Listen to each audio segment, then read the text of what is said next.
नमस्कार प्राइम न्यूजमा स्वागत छ। म संगीता कटवाल र म जीवन खड्का। सुरुमा हेडलाइन्स। दशैंका लागि घर जानेहरूको विभिन्न बस पार्कमा भिड, टिकट नपाएर शास्ति। रोजगारीका लागि चाडपर्वको मुखैमा विदेश जान बाध्य भएकाहरू निराश। कोरोना महामारी अन्त्य हुनै लाग्दा डेंगू संक्रमण देशैभरि फैलियो। दशैंका बेला अस्पतालमा भिडभाड, बिरामी र आफन्त दुवैलाई सकस।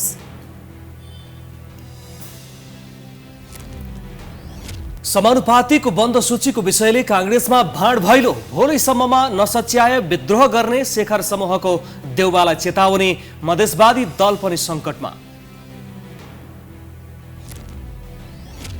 6 दशक पहिलेदेखि सञ्चालनमा आएको दाङकोटरी गाउँ विमानस्थल अझै पनि नियमित सञ्चालन हुन सकेन।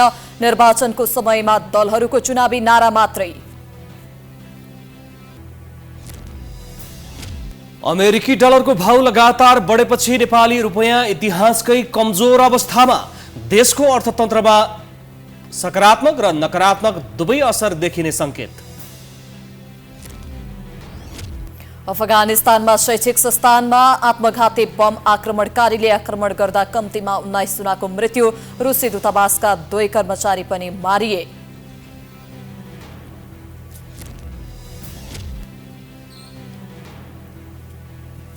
र गण्डकी प्रदेशमा आयोजना हुने 9औं राष्ट्रिय खेलकुद अन्तर्गत महिला क्रिकेटको खेल तालिका सार्वजनिक। 9 टोलीको सहभागिता रहने। अब प्राइम न्यूज विस्तारमा।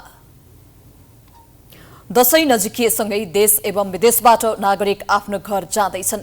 कोही सहजै घर गइरहेका छन् त कोही टिकट नपाएर चिन्तित छन्। यही खुसियालीको पर्वमा रोजगारीको अभावका कारण विदेश जानेहरू पनि उत्तिकै छन्। दशैं कसैलाई घर जाने रहर बनेको छ त कसैलाई विदेशिने बाध्यता। एक रिपोर्ट। दशैं नजिकिएसँगै घर जानेहरूको संख्यामा वृद्धि भएको छ। यति बेला काठमाडौँको नयाँ बसपार्कमा टिकट काट्नेहरूको भिडभाड अत्याधिक देख्न सकिन्छ। यसै क्रममा हामीले यहाँ आएका यात्रुहरू, सर्वसाधारण र यातायात व्यवसायीलाई यातायातको अवस्था कस्तो छ, टिकट पाइएको छ वा छैन भनी प्रतिक्रिया लिन प्रयास गरिरहेका छौँ। हेरौँ उहाँहरूको प्रतिक्रिया यस्तो छ। टिकट पाइयो कि नै? टिकट पाइएन। अब हिजो पनि आयो हो, आज पनि आएको छु, टिकटै पाइएन। पोखरा जाने हो, चाहिँ त पोखरा हो, त्यहीँ पनि पाइएन। टिकट पाउन गाह्रो नै भइसकेको छ। यता सोद्धाखेरि 2800 3000 भन्छन्। यात्रुको चाप कतिको छ? तपाईँहरूकोसँग भएको सवारी साधारणले यात्रुको चापलाई थेक्न सक्ने अवस्था छ कि? समस्या यस्तो छ सर, अब पहिलाको तुलनामा कुरा गर्नुहुन्छ भने पहिला डिजल सस्तो थियो। गाडी उताबाट खाली गाडी आएर पनि यताबाट मान्छे बोकेर जान पर्ता आउँथ्यो। अहिले समस्या के छ, 179 रुपियाँ डिजल छ। उताबाट खाली गाडी आएर मान्छे भरि गल्लीभरि गाडीले मान्छे बोक्दा पनि 100 रुपियाँ बस्दैन। जस्तो छ यात्रु चाप त दशैँमा हरदशैँमा हुने स्वाभाविक हो। गाडीको चापमा पनि जहाँ दिनमा चाहिँ 2टा 3टा गाडी छुट्ने ठाउँमा चाहिँ हामीले चाहिँ 10-12टा गाडी छुटाइरहेछौँ। तर चाहिँ व्यवसायीलाई प्रत्यक्ष रूपमा चाहिँ मर्का परिरहेछ। खुसी महसुस हुन्छ नि घर जानु पाउँदाखेरि त, होइन? विद्यार्थी जीवनमा घर जानु भनेको यसै पनि खुसीको पल हो। तर यो थोरै यो बस पार्क चाहिँ थोरै व्यवस्थित भएन। भोलि जाँदैछु, एकदम खुसी लागेको छ। तर टिकट पाउनु चाहिँ धेरै गाह्रो छ, होइन? यहाँ आएपछि टिकट छैन भनेर भनिदिन्छ सिधै, होइन? त्यही भएर अलिकति गाह्रो छ। फेरि अनलाइन बुकिङमा पनि भेरिफाई हुँदैन। जे होस् धेरै भयो, फ्यामिलीसँग पनि भेटा छैन। अब टिकामा अब जति लाइन बसे पनि जस्तो जे भयो नि, दसैँको दिन टिकामा के टाउको खाली नहोस् भनेर चाहिँ जान लागेको। भर्खर टिकट काटेर आउँदैछु। अब दसैँमा घर जान पाउँदा त एकदमै खुसी लागिहाल्छ जसलाई, नि घरमा जाँदा अब बाबा मम्मीसँग भेटघाट हुन्छ, आफन्तसँग भेटघाट हुन्छ, रमाइलो हुन्छ, रमाइलो भएको छ। दशैं ताका कसैलाई घर जाने रहर त कसैलाई परदेशिने बाध्यता। यति बेला त्रिभुवन अन्तर्राष्ट्रिय विमानस्थलमा कैयौँ नेपालीहरू दशैंको मुखमै विदेशिँदै हुनुहुन्छ। हामीहरू उहाँसँग दशैंको मुखमा परदेशिनुको पीडाको विषयमा प्रतिक्रिया लिन गइरहेका छौँ। हेरौँ उहाँहरूको प्रतिक्रिया यस्तो छ। दुःखदायी त धेरै दुःखदायी नि। अब यो माहौलमा त घर रमाइलो गर्दै हिँड्ने माहौल हो नि त। तर यही माहौलमा एउटा भनौँ न आँसु लिएर पनि जाँदैछु भन्न जस्तो पर्यो। अब परदेशी ठाउँ अर्काको ठाउँ होइन, आफ्नो जन्मभूमि, आफ्नो घर बालबच्चा, मम्मी ड्याडी छोरी छोडेर जानु परिरहेछ मनमा त अलिकति खिन्नपन त त्यसै पनि आइहाल्छ। रमाइलो लाग्छ चाडबाडको बेलामा। यत्रो वर्षमा म पनि विदेशमै दुःख गरेर आएको होइन, भाइलाई पठाउनु पर्दा नराम्रो लागेको छ। अब एक मनले दुःख पनि लाग्छ, घर छोड जानु परेछ, दसैँ मुखमा छ। अब एक मनले खुसी पनि भएको छु, किनभने आफूले अब नेपालमा बसेर केही गर्न त सकिन्न होइन। अब पढ्ने भनेको 12सम्म हो, त्यसपछि अब विदेशै लाग्नुपर्ने रहेछ भन्ने चाहिँ मेरो भावना चाहिँ त्यस्तो लाग्यो मलाई है। दसैँ कसैका लागि खुसीको पर्व बनिरहेको छ, कसैका लागि घर जाने पर्व बनिरहेको छ भने कसैका लागि रोजगारीको अभावका कारण विदेशिनु पर्ने बाध्यता बनिरहेको छ। यस्ता समस्याको समाधानका लागि सरकारको ध्यान केन्द्रित हुनु अत्यन्त आवश्यक छ। क्यामेरामा अर्जुन भण्डारीका साथमा सुष्मन विश्वकर्मा, प्राइम एसडी, काठमाडौँ। विगतका 3 वर्ष कोरोना संक्रमणले चाडपर्व राम्रोसँग मनाउने अवस्था रहेन। कोरोना महामारीको त्रासक्रम भएको यस वर्ष फेरि डेङ्गु संक्रमणले सताएको छ। डेङ्गुका कारण कतिपय नागरिकले यसपटकको दसैँ पनि अस्पतालमै मनाउनु पर्ने बाध्यता देखिएको छ। एक रिपोर्ट। घटस्थापना गरेसँगै नेपालीहरूको घर दैलोमा महान पर्व बडा दशैंले छपक्क छोएको छ। तर कतिपयको घर दैलो चाडपर्व भन्दा पनि डेङ्गुले प्रवेश गरेको छ। विगतका वर्षहरूमा कोरोना महामारीले प्रभावित बने जस्तै यसपटकको दशैं पनि डेङ्गु महामारीका कारण प्रभावित बनेको छ। हरेक जसो परिवारका सदस्य बिरामी परेका छन्, त्यसमध्ये धेरै जसोमा डेङ्गु संक्रमण भएको छ। कतिपय परिवारका सदस्य बिरामी परेकै कारण यसपटकको दशैं अस्पतालमै मनाउनु पर्ने बाध्यता बनेको छ। चाडपर्व भन्दा पनि आफन्तको स्वास्थ्यको कामना गर्दै अस्पतालमा छन्। खल्लो त भइहाल्छ, आफ्नो अब बुढी बिरामी हुँदाखेरि चाहिँ नराम्रो चाहिँ लाग्छ, भए पनि आफ्नो मान्छे निको होस् न। दसैँ भनेको त आउँछ जान्छ, त्यही हो मेरो चाहिँ। दसैँ त आउँछ जान्छ नि, वर्षपछि आउने दसैँ हो, यसो मात्र आउने भए पो राम्रोसँग मनाउनु भनौँ, जहिले आइरहेको हो त्यस्तै हो। अलिअलि चाहिँ दुःख चाहिँ हुन्छ, आफ्नो परिवारसँग बस्नु पाइँदैन, अब हस्पिटलमा बस्नु पर्यो भनेर, त्यति मात्र हो। यसको एगेन्स्टमा जान खोज्यो भने त्यसले टेन्सन हुन्छ। त्यसकारण चाडपर्वको माहौल भनेको आफू र आफ्नो परिवार समग्र रहेर चाहिँ खुसियाली हुने समय हो।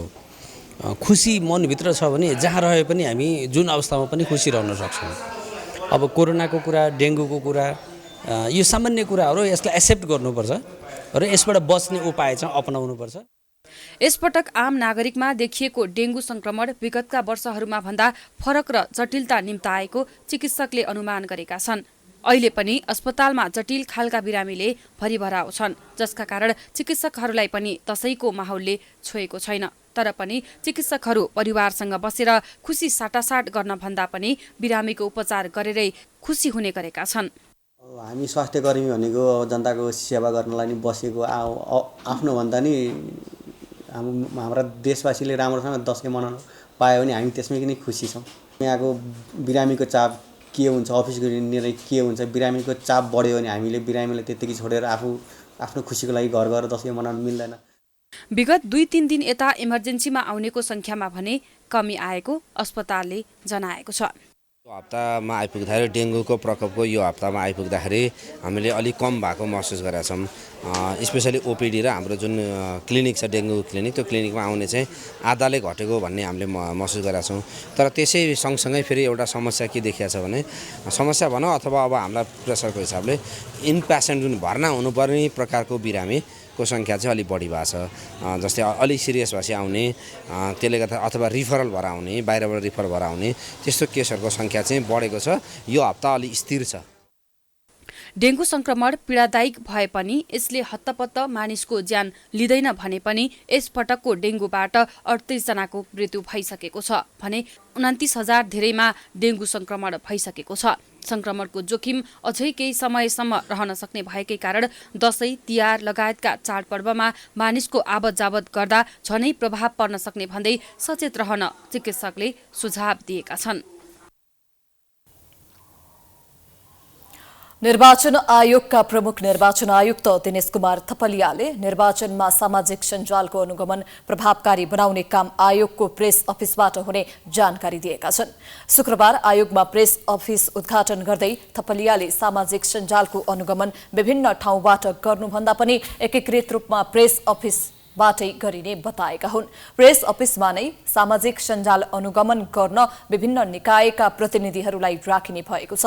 थपलियाले आम सञ्चार माध्यमको अनुगमन आम सञ्चार माध्यमले नै गर्दा राम्रो हुने भन्दै सञ्चार माध्यमका सामग्रीलाई लिएर पत्र नकाट्ने स्पष्ट पारे। हामीले अलिकति यो सञ्चार माध्यमहरूमा के कस्ता सामग्रीहरू गइराखेका छन्, कसरी प्रकाशन प्रसारण भइराखेका छन्, त्यहाँ हामीले समान पहुँच विभिन्न ठाउँ नागरिकको जनताको पुगेको छ कि छैन लगायतका विषयवस्तु हेर्नुका अतिरिक्त राजनीतिक दलहरूबाट उम्मेदवारहरूबाट हुने सूचना पनि कसरी प्रकाशन भइरहेछ, हामीले इक्वल प्लेइङ फिल्ड भनेका छौँ। त्यो अनुरोध हामी सञ्चार माध्यमसित पनि गर्छौँ। सबै उम्मेदवारलाई समान किसिमको अवसर पहुँच त्यहाँ दिदिनुहोस् भनेर हामी भन्छौँ। त्यसमा त्यो स्थिति छ कि छैन भनेर हेर्ने काम गर्छौँ भने अर्को महत्त्वपूर्ण काम हामी ई बुलेटिन प्रकाशन गर्छौँ। यता आयोगले प्रेस अफिस उद्घाटन गरेसँगै नेपाल पत्रकार महासंघले व्यक्तिको अभिव्यक्ति स्वतन्त्रता र प्रेसको संवैधानिक स्वतन्त्रतामाथि नियन्त्रण गर्न खोजेको भन्दै आपत्ति जनाएको छ। महासंघले शुक्रबार नै विज्ञप्ति जारी गर्दै निर्वाचनलाई लक्षित गर्दै सञ्चार माध्यम र सामाजिक सञ्जालमा सम्प्रेषण भएका सामग्री अनुगमन गर्न नेपाली सेना नेपाल प्रहरीको साइबर ब्युरो समेत रहने गरी संयन्त्र निर्माण गरेको भन्दै गम्भीर ध्यानाकर्षण भएको जनाएको हो।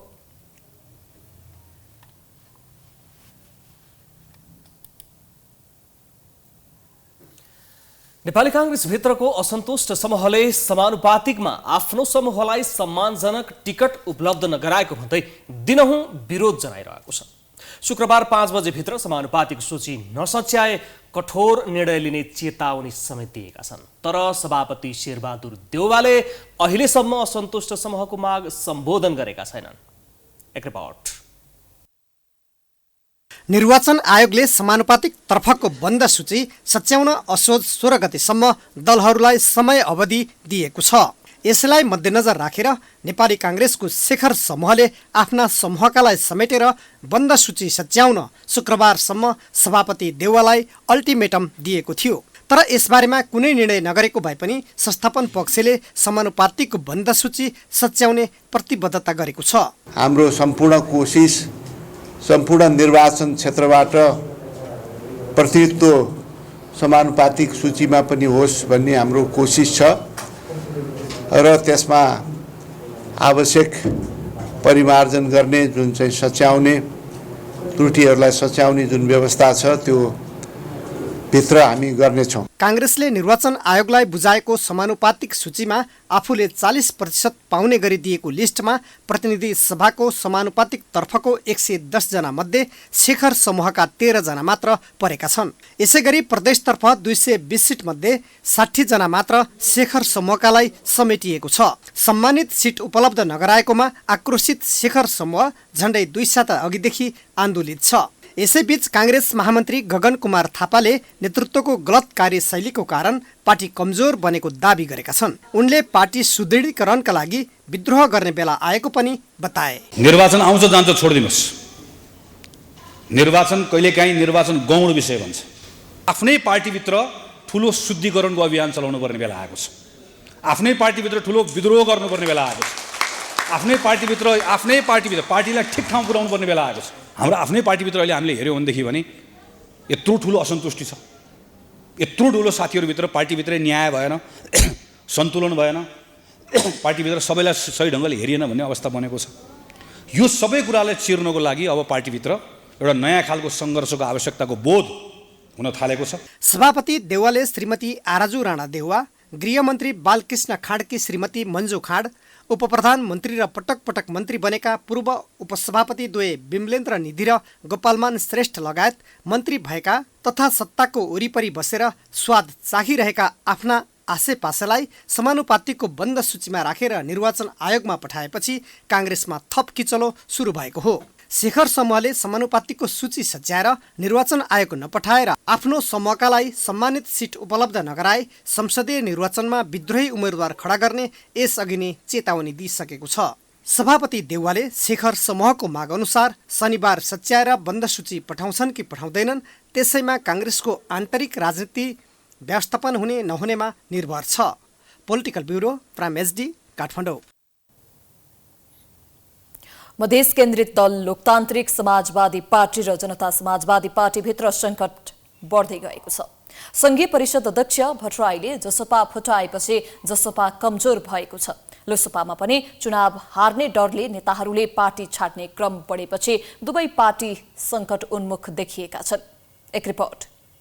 विशेष गरेर मधेसमा प्रभावकारी भूमिका खेलेका लोसपा र जसपा भित्रको आन्तरिक झगडाले दुवै पार्टी कमजोर बनेका छन्। गत जेठ 24 गते लोकतान्त्रिक समाजवादी पार्टीका अध्यक्ष महन्त ठाकुरले प्रधानमन्त्री देउवालाई भेटेपछि पार्टी सरकारमा सामेल हुने आशले पार्टी गोलबद्ध थियो। तर पछिल्लो अवस्थामा संसदीय निर्वाचनको घोषणासँगै लोसपालाई प्रधानमन्त्री देउवाले सरकारमा सामेल गर्न सकेनन् र 5 दलीय गठबन्धनमा समेत सामेल गर्ने बाटो बन्द भएपछि लोसपा नेताहरू चुनावमा हार्ने डरले दुई प्रमुख दल नेपाली काङ्ग्रेस र एमालेतिर प्रवेश गर्न थालेका छन्। गत बुधबार मात्र नेत्री चन्दा चौधरी लोसपा छाडेर काङ्ग्रेस प्रवेश गरेकी छन्। चौधरी सहित पार्टीका प्रभावशाली नेताहरू अजय गुप्ता, विजय यादव लगायतका दर्जन बढीले लोसपा छाडिसकेका छन्। नेताहरू महन्त ठाकुर, राजेन्द्र महतो, अनिल झा लगायतले आफ्नो गुटलाई मलजल गर्नु, व्यक्तिवादी प्रवृत्ति हाबी हुनु, निर्वाचनमा हारिने डरले नेताहरूले काङ्ग्रेस एमाले प्रवेश गर्न थालेका छन्। जस्तै समस्या आए पनि आफ्नो पार्टी चुनावबाट नभाग्ने नेता लक्ष्मणलाल कर्णको भनाइ छ। विगतको अवस्थामा जनताले यसलाई राष्ट्रिय पार्टी बनाए। राष्ट्रिय पार्टीले चुनावबाट अलग हुनु हुँदैन।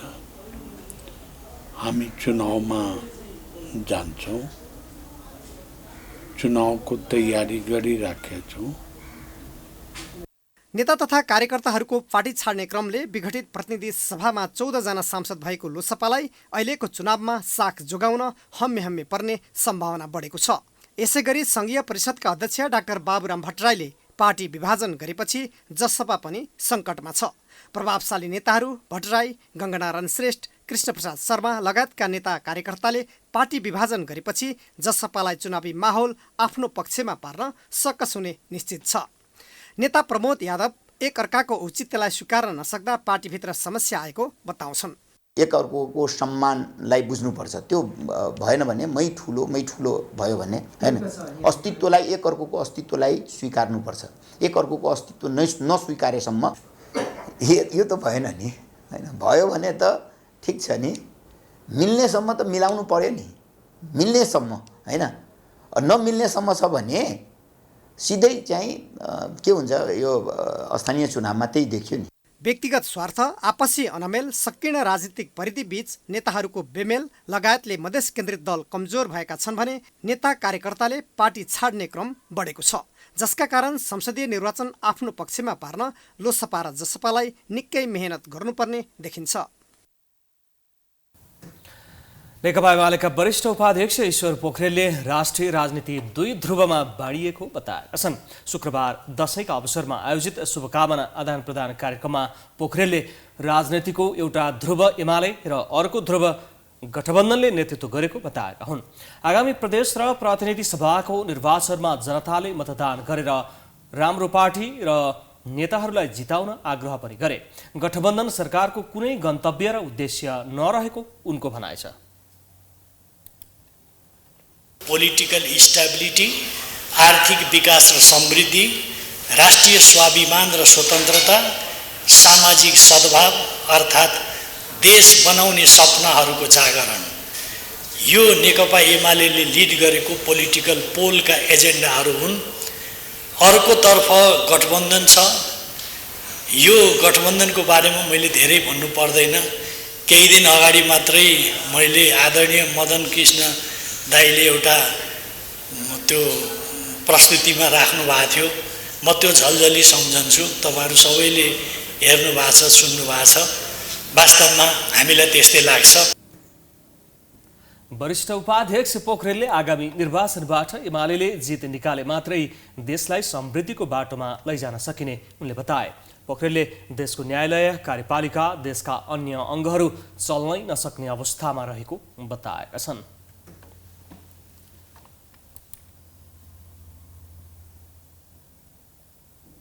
प्रहरीले काठमाडौँको गोठाटारमा गार्मेन्ट व्यवसायी लाल मोहम्मदको गोली हानी हत्या गर्ने समूहलाई सहयोग गरेको आरोपमा 3 जनालाई पक्राउ गरेको छ। काठमाडौँ प्रहरी परिसर शुक्रबार पत्रकार सम्मेलन गर्दै विधि र प्रविधि समेतको सूक्ष्म प्रयोग गरी अनुसन्धान गर्ने क्रममा उक्त घटनामा संलग्न रही फरार रहेका 3 जनालाई काठमाडौँ उपत्यका लगायत विभिन्न स्थानबाट नियन्त्रणमा लिएको जनाएको हो। पक्राउ पर्नेमा पर्साका मोहरम मिया, पर्साकै रेहान मिया र मकवानपुरका सुमी भन्ने सुस्मिता स्याङताङ रहेका छन्। मोहरम मिया र रेहान मिया घटनाको योजनाकार तथा हतियार व्यवस्थापन तथा सुस्मिता स्याङताङले मृतकको गतिविधिको निगरानी गर्ने गरेको अनुसन्धानबाट खुलेको जिल्ला प्रहरी परिसर काठमाडौँका प्रहरी वरिष्ठ परीक्षक एसएसपी भरत बहादुर बोहराले जानकारी दिए। उक्त घटनाको सम्बन्धमा पक्राउ परेका उपर मुलुकी अपराध संहिता ऐन 2074 को परिच्छेद 12 को ज्यान सम्बन्धी कसुर मुद्दामा काठमाडौँ जिल्ला अदालतबाट पक्राउ अनुमति प्राप्त भई जिल्ला प्रहरी परिसरबाट थप अनुसन्धान भइरहेको बोहराले बताए। मोहम्मद गजीलाई मोटरसाइकलमा आएका एकिन नामथर बोतल नखुलेका आघात व्यक्तिहरूले अज्ञात व्यक्तिहरूले गोली प्रहार गरी फरार भएका यो घटना थियो। त्यसपछि तत्कालै निज लाल मोहम्मद भन्ने मोहम्मद दर्जीलाई उपचारको लागि शङ्खरापुर अस्पताल हुँदै त्रिवी सिंचाई अस्पताल मार्ग काठमाडौँमा लगेकोमा उपचारको क्रममा सोही अस्पतालमा अन्दाजी 21:35 बजेको समयमा निजको मृत्यु भएको र उक्त घटना सम्बन्धमा प्रहरीको विशेष टोलीद्वारा अनुसन्धानका विविध विधि र प्रविधि समेतको सूक्ष्म प्रयोग गरी अनुसन्धान गर्ने क्रममा उक्त घटनामा संलग्न रही फरार रहेका निम्नलिखित व्यक्तिहरूलाई काठमाडौँ उपत्यका लगायतका विभिन्न स्थानबाट नियन्त्रणमा लिएको छ। घटनाका मुख्य सुटर भने अझै फेला पारेको छैनन्। पक्राउ परेका 3 जना सहयोगीको जानकारीको आधारमा मुख्य योजनाकारसम्म पुग्ने गरी अनुसन्धान गरिरहेको प्रहरीले जनाएको छ। पूर्व राष्ट्रपति डाक्टर रामवरण यादवले निमुखा जनताको पक्षमा राजनीति गर्ने बेला आएको बताएका छन्। शुक्रबार भक्तपुरमा नेपाल चरखा प्रचारक गान्धी तुलसी स्मारक महागुठीले 153औं गान्धी जयन्ती तथा अन्तर्राष्ट्रिय अहिंसा दिवसका अवसरमा गरेको कार्यक्रममा उनले जनताको समस्या बुझ्दै निमुखा जनताको पक्षमा राजनीति गर्नुपर्ने बताएका हुन्। गान्धीले निमुखा जनताप्रति करुणा राख्ने राजनीति गरेको स्मरण गर्दै उनले अहिलेको राजनीतिक निमुखाको पक्षमा हुन नसकेको बताएका हुन्। फुडको स्कार्सिटी भइरहेको छ सारा संसारमा। युक्रेन र रुसको लडाइँ भइरहेको छ। फुड स्कार्सिटी, इन्धन स्कार्सिटी, महँगी, करोडौं मान्छे चाहिँ भुखमरीको चपेटमा छ। अब युवा वर्गले जनताका लागि राजनीति गर्नुपर्ने यादवको भनाइ छ। आफ्नो देश सङ्कटमा पर्दा पनि देशको नेतृत्व गर्नलाई कुनै मतलब नभएको उनको आरोप छ। सत्यको पक्षमा सधैँ लाग्ने गान्धीको नीतिलाई वर्तमानमा सम्झिनुपर्ने र प्रयोग गर्नुपर्ने युगीन आवश्यकता भएको उनको भनाइ छ। गान्धी आफ्नो जीवन मात्र होइन अरूको जीवन पनि कसरी सार्थक र सुन्दर बनाउने भन्ने विषयमा सबैका निम्ति अनुकरणीय रहेको यादवले बताए।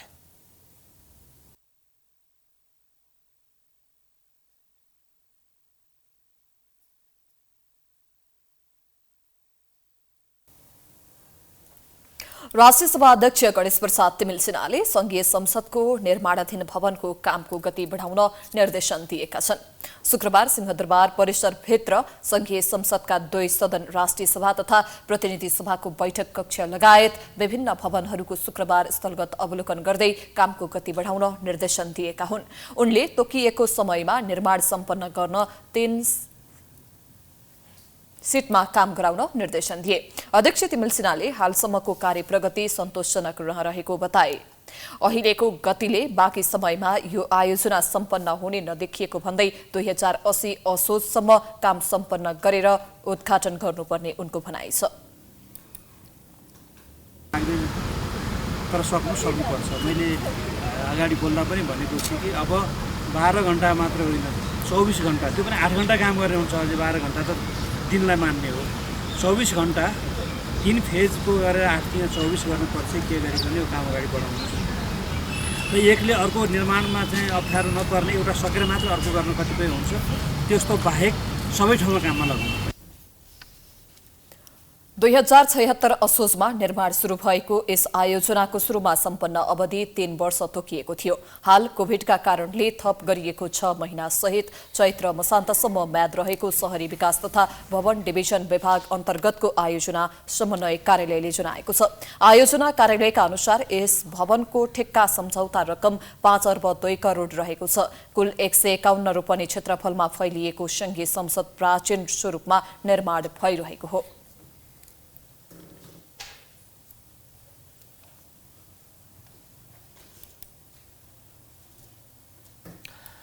6 दशक पहिलेदेखि सञ्चालनमा आएको दाङको टरीगाउँ विमानस्थल अझै पनि नियमित सञ्चालन हुन सकेको छैन।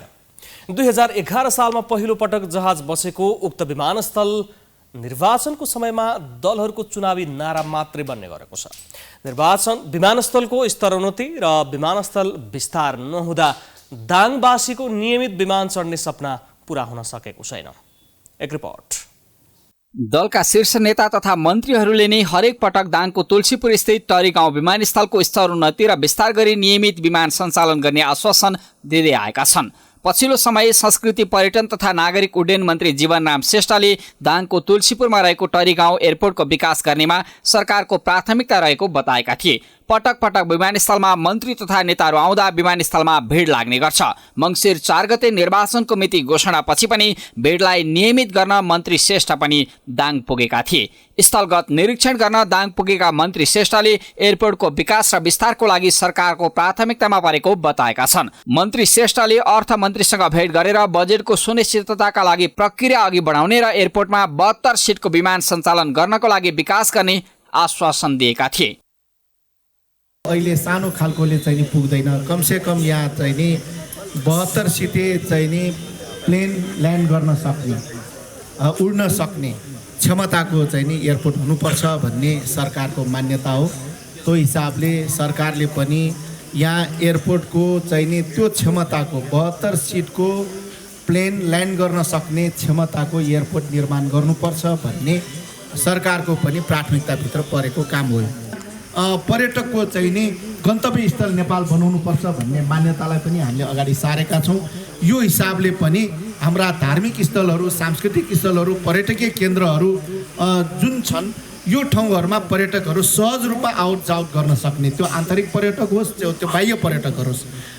हरेक पटक निर्वाचनको समयमा दलका नेताहरूले विमानस्थल निर्माण गर्ने कुरालाई मसलाका रूपमा लिने गर्दछन्। पछिल्लो पटक दाङबाट प्रतिनिधित्व गर्ने शहरी विकास मन्त्री मेटमणि चौधरी र स्वास्थ्य राज्यमन्त्री हिराचन्द्र केसीको पहलमा पर्यटन मन्त्री जीवनराम श्रेष्ठ दाङ पुगेका थिए। पटक पटक बन्द हुँदै र सञ्चालन हुँदै आएको टरीगाउँ विमानस्थल बन्ने आशामा 5 दशक बितेको छ।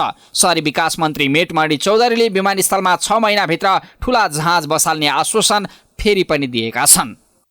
6 महिनामा ठुला जहाज बसाल्ने, हामी मन्त्री हुँला नहुँला, नेता हुँला नहुँला, तर यही ठाउँबाट उड्ने हो।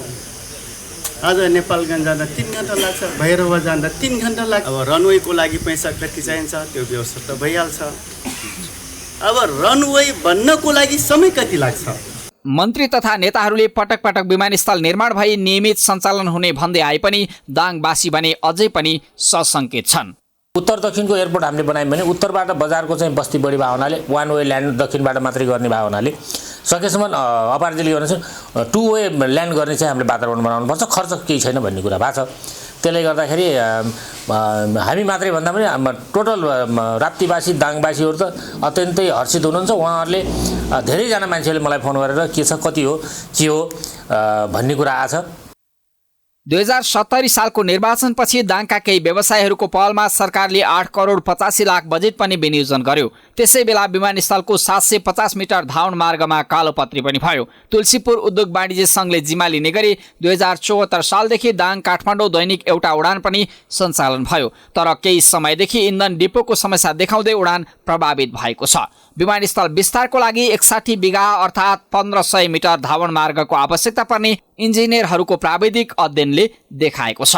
एटिआर 72 ल्यान्ड गर्नको लागि मिनिमम 1500 मिटर रनवे आवश्यक पर्ने र सोसँग सम्बन्धी चाहिँ रनवे लाइटहरू अफरोड लाइटहरू राख्नको लागि चाहिँ अगाडि चाहिँ यसरी अरू थप 400 मिटर जति आवश्यक पर्ने चाहिँ मैले यहाँसम्म चाहिँ जानकारी गराउन चाहे।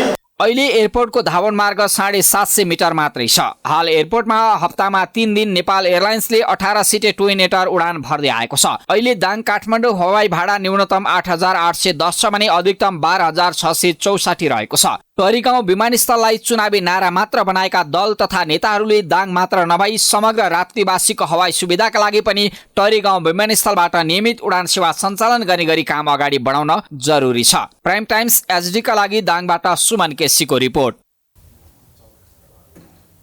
ज्येष्ठ नागरिक उत्थानशीलता बदलिँदो विश्वासको लागि अपरिहार्यता भन्ने नाराका साथ नेपालमा विभिन्न कार्यक्रम गरी 32औं अन्तर्राष्ट्रिय ज्येष्ठ नागरिक दिवस मनाइएको छ। दिवसका अवसरमा नर्सिङ तथा सामाजिक सुरक्षा महाशाखाले अन्तर्क्रिया कार्यक्रमको आयोजना गरेको थियो। कार्यक्रममा सहभागीहरूले ज्येष्ठ नागरिकको लागि गुणस्तरीय जीवन यापनको व्यवस्था राज्यले गर्नुपर्नेमा जोड दिएका थिए। नेपालमा ज्येष्ठ नागरिक सम्बन्धी ऐन 2063 बमोजिम 60 वर्ष उमेर पूरा गरेकालाई ज्येष्ठ नागरिकका रूपमा परिभाषा गरेको छ। विकासात्मक मनोविज्ञानले वर्गीकरण गरे अनुसार 60 वर्ष वा त्योभन्दा बढी उमेर समूहका व्यक्तिहरूलाई ज्येष्ठ नागरिकको श्रेणीमा राखिन्छ। सन् 1991 देखि अन्तर्राष्ट्रिय ज्येष्ठ नागरिक दिवस मनाउने गरिएको हो। ज्येष्ठ नागरिकहरूलाई सम्मान र अधिकारमा पहुँच पुर्याउने उद्देश्यका साथ संयुक्त राष्ट्रसङ्घको आह्वानमा विश्वभर यो दिवस मनाइन्छ।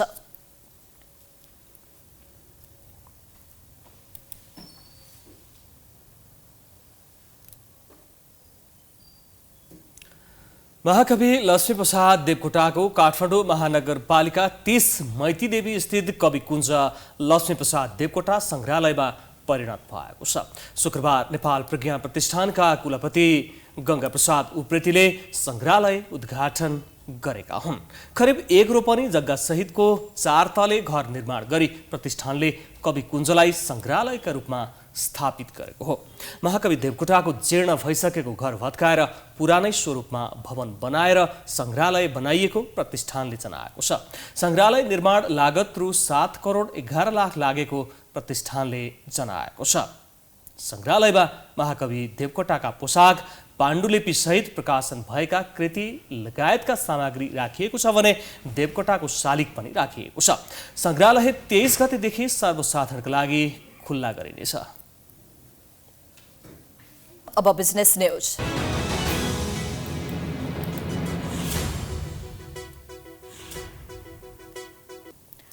अहिले नेपाली रुपैयाँ इतिहासकै कमजोर अवस्थामा पुगेको छ। अमेरिकी डलरको भाउ लगातार बढ्दो क्रममा देखिँदा नेपाली रुपैयाँ कमजोर बनेको हो। नेपाली रुपैयाँ कमजोर बनेसँगै देशको अर्थतन्त्रमा सकारात्मक र नकारात्मक दुवै प्रकारको असर देखिने विश्लेषण हुन थालेको छ। एक रिपोर्ट। साताको पहिलो दिन आइतबार 129 रुपैयाँ 89 पैसा खरिद दर रहेको अमेरिकी डलर शुक्रबार 131 रुपैयाँ 28 पैसा पुगेको छ। यो बिहिबारको तुलनामा केही सस्तो हो। अमेरिकी डलरसँग भारतीय मुद्रा कमजोर भएपछि नेपाली मुद्रा पनि अब मूल्याङ्कन भएको हो। नेपाली मुद्रा भारतीय मुद्रासँग पेग्ड गरिएको कारण भारतीय मुद्रा अन्य मुद्रासँग बलियो हुँदा नेपाली मुद्रा पनि बलियो हुन्छ र कमजोर हुँदा कमजोर हुन्छ। भारतीय रुपैयाँ र नेपाली रुपैयाँ बीच स्थिर विनिमय दर भएका कारण भारतीय रुपैयाँको अवस्था अनुसार नेपाली रुपैयाँको भाव निर्धारण हुने गरेको हो। पेट्रोलियम पदार्थको मूल्यमा भएको वृद्धि, भारतबाट बाहिर रहेको वैदेशिक लगानीको कारण भारतीय रुपैयाँ कमजोर भइरहेको अर्थविदहरूको बुझाइ छ। डलरको ग्राफ उकालो लाग्दै गर्दा हरेक दिन नेपाली रुपैयाँ कमजोर हुँदै गएको छ। नेपालमा मात्र होइन, विश्व बजारमा डलर बलियो हुँदा दैनिक उपभोग्य वस्तुहरूको मूल्य वृद्धि भइरहेको छ। यो साताभर नै डलरको भाव उकालो लागेको हो। यसले फाइदा र बेफाइदा दुवै हुने अर्थविदको बुझाइ छ। अर्थविद कृष्णहरि बास्कोटाका अनुसार डलरको भाव उकालो लाग्दा रेमिटेन्समा भर परेको देशमा धेरै फाइदा पुग्ने बताउँछन्। त्यसबाहेक आयात कम गरेर स्वदेशी उत्पादनलाई बजारीकरण गर्न सहज हुने उनको बुझाइ छ। डलर महँगो हुँदै जाँदा विदेशी पर्यटक पनि नेपाल आउने दर बढ्ने उनी बताउँछन्। बाहिरबाट आयातित सामान नेपालमा महँगो हुने बित्तिकै अब हामी बिस्तारै स्वावलम्बनतर्फ जान सक्छौँ। हाम्रा नेपाली उत्पादित वस्तुहरू चाहिँ अब बढी खपत हुने सम्भावना बढेर जान्छ, पहिलो कुरो। दोस्रो कुरा चाहिँ अब पर्यटकहरूको चाहिँ सङ्ख्या बढेर आउँछ। हाम्रो चाहिँ झन् नै वर्षको हाम्रो त 10 लाख पर्यटक आउने गरेका थिए। कोभिडले गर्दा सन् 2020 र 21मा पर्यटक आएनन्। 22को पनि करिब करिब पहिलो 6 महिनामा हाम्रो झन्डै 3 लाखभन्दा बढी पर्यटक छैनन्। त्यसले गर्दा पर्यटकलाई चाहिँ नि विदेशी मुद्रा सार्दा बढी पैसा प्राप्त हुने हुनाले अब चाहिँ पर्यटकको सङ्ख्या नेपालमा बढ्न सक्ने सम्भावना चाहिँ असाध्यै राम्रो छ। केही सीमित फाइदा भए पनि नेपाली मुद्रा कमजोर हुँदा बेफाइदा भने धेरै छन्। आयातमा नै अडिएको मुलुकको मुद्रा कमजोर हुँदा विदेशी मुद्रा संचितिमा ह्रास आउने देखिएको छ। अझै वैदेशिक ऋण लिएर देशको अर्थतन्त्र चलाइरहेको मुलुकले वर्षेनी करोडौं डलर तिर्नुपर्ने भएकोले पनि यसले असर गर्ने देखिन्छ। त्यस्तै अधिकांश उपभोग्य वस्तुहरू बाहिरबाट नै आयात गरिने भएकाले महँगी पनि बढ्ने देखिएको छ। नेपाल आयातमै भर परेको मुलुक हो। आयातित सामानहरूको मूल्य अत्याधिक बढ्छ। यसले गर्दा बजारमा चाहिँ मूल्य वृद्धि हुनु स्वाभाविक हो। अहिले राष्ट्र बैङ्कले देखाएअनुसार पनि करिब करिब हाम्रो 8.5% दरले त मूल्य वृद्धि भइ नै रहेको छ। योभन्दा पनि माथि जाने सम्भावना भयो, पहिलो कुरो। दोस्रो कुरो, हाम्रो चाहिँ कैयौँ हामीले अन्तर्राष्ट्रिय सदस्यताहरू लिएका छौँ, त्यो डलरमा नै हामीले बुझाउनु पर्छ। त्यसको मूल्य पनि अब हामीलाई चर्को पर्छ। नेपाली मुद्रा कमजोर हुँदै गएको अवस्थामा नकारात्मक कुरालाई घटाउँदै त्यसबाट फाइदा लिने, आयातभन्दा निर्यातलाई जोड दिने, स्वदेशी उत्पादन नै उपभोग गर्ने र विदेशी पर्यटकलाई नेपालमा भित्र्याउन पहल गर्नु नै उचित हुन्छ। अब स्पोर्ट्स न्यूज।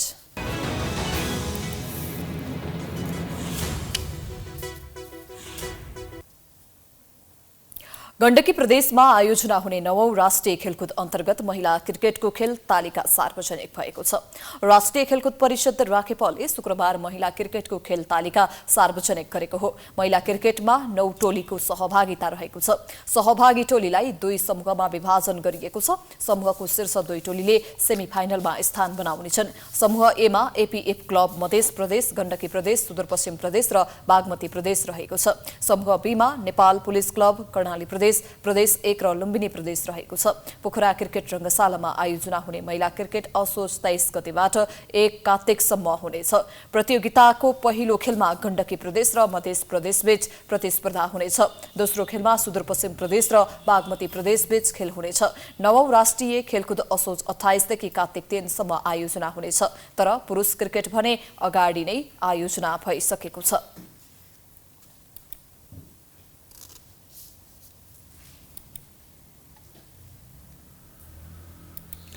यो सँगै हामी प्राइम न्यूजको अन्त्यमा आइपुगेका छौं। सादा सादै हेडलाइन्स पुनः एकपटक। दशैंका लागि घर जानेहरूको विभिन्न बस पार्कमा भिड, टिकट नपाएर शास्ति। रोजगारीका लागि चाडपर्वको मुखैमा विदेश जान बाध्य भएकाहरू निराश।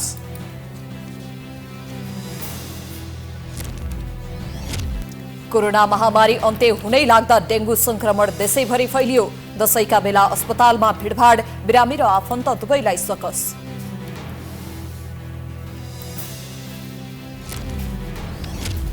समानुपातिको बन्द सूचीको विषयले कांग्रेसमा भाड भैलो। भोलिसम्ममा नसच्याए विद्रोह गर्ने शेखर समूहको देउबालाई चेतावनी।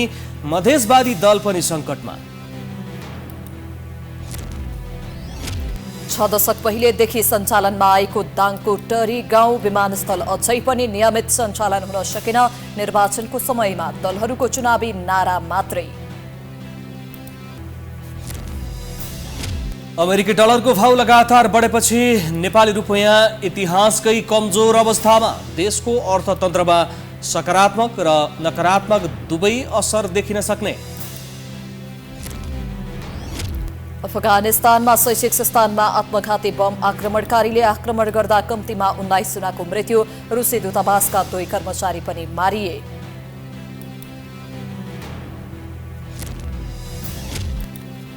र गण्डकी प्रदेशमा आयोजना हुने 9औं राष्ट्रिय खेलकुद अन्तर्गत महिला क्रिकेटको खेल तालिका सार्वजनिक। 9 टोलीको सहभागिता रहने।